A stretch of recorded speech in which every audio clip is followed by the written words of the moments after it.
এক কথায় দুর্দান্ত বলতে যদি কেউ কিছু থেকে থাকে তাহলে আমার কাছে এক কথায় দুর্দান্ত লেগেছিল এই হালিম। জীবনে চলার পথে অনেক জায়গায় অনেক রকমের হালিম খেয়েছি, তবে এটার মতো এত মজাদার আমার কাছে কখনোই লাগেনি।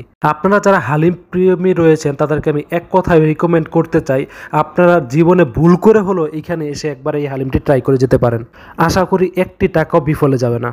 ছোট্ট একটি দোকান, মাত্র 4টে টেবিল নিয়ে বসেছে, মোটামুটি ভালোই ভিড়ভাট্টা লেগে থাকে। ওনার ক্রেতা মূলত স্থানীয় লোকজন যারা রয়েছে তারাই বেশি, বাইরে থেকে লোকজন খুব কমই আসে। এক কথা হিডেন জেম বললে কোনো অংশ ভুল হবে না।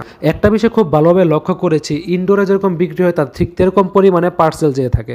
এখানে আমি বেশ কয়েকবার খেয়েছি, এইবার নতুন নয়, বরাবরের মতো টেস্ট আমার কাছে মাশাআল্লাহ ভালোই লাগে। একটা সময় এটা প্রাইস ছিল 60 টাকা, তারপরে 80 টাকা, এখন 90 টাকা হয়েছে। তবে প্রাইস অনুযায়ী কোয়ালিটি এবং কোয়ান্টিটি তারা এখনও মাশাআল্লাহ ভালোই ধরে রেখেছে। হালিমটি খুব বেশি পাতলা না এবং খুব বেশি গহন, একটা মাখো মাখো টাইপ ব্যাপার রয়েছে। মোটামুটি 5 থেকে 6 পিস সলিড মাংস তারা দিয়ে থাকে, কোনো তেল চর্বি এখানে আপনার সংমিশ্রণ পাবেন না। স্বাদের কথা নতুন করে আর কি বলবো, এক কথায় টপ ক্লাস ছিল। ওদের এখানে স্পেশাল একটি তেঁতুলের টক পাওয়া যায়, সেটা মিক্স করে যখন খাবেন এক কথা এটার অমৃত লাগবে। হালিমের সাথে খাওয়ার জন্য লুচি পেয়ে যাবেন, যেটার প্রাইস ছিল মাত্র 10 টাকা করে। লুচি দেখে তো আমার কাছে বেশ ভালোই লাগে। আর এটার লোকেশনটা হলো মোহাম্মদপুর কাটাসুর মকবুল হোসেন কলেজের ঠিক পাশে। মকবুল হোসেন কলেজের এখানে এসে যে কাউকে বললেই হবে রেজলের হালিমঘর কোথায় দেখিয়ে দিবে। আবারও বলছি, মাস্ট ট্রাই করতে পারেন। দেখা হবে নতুন কোনো ভিডিওতে, নতুন কোনো প্লেসে। আল্লাহ হাফেজ।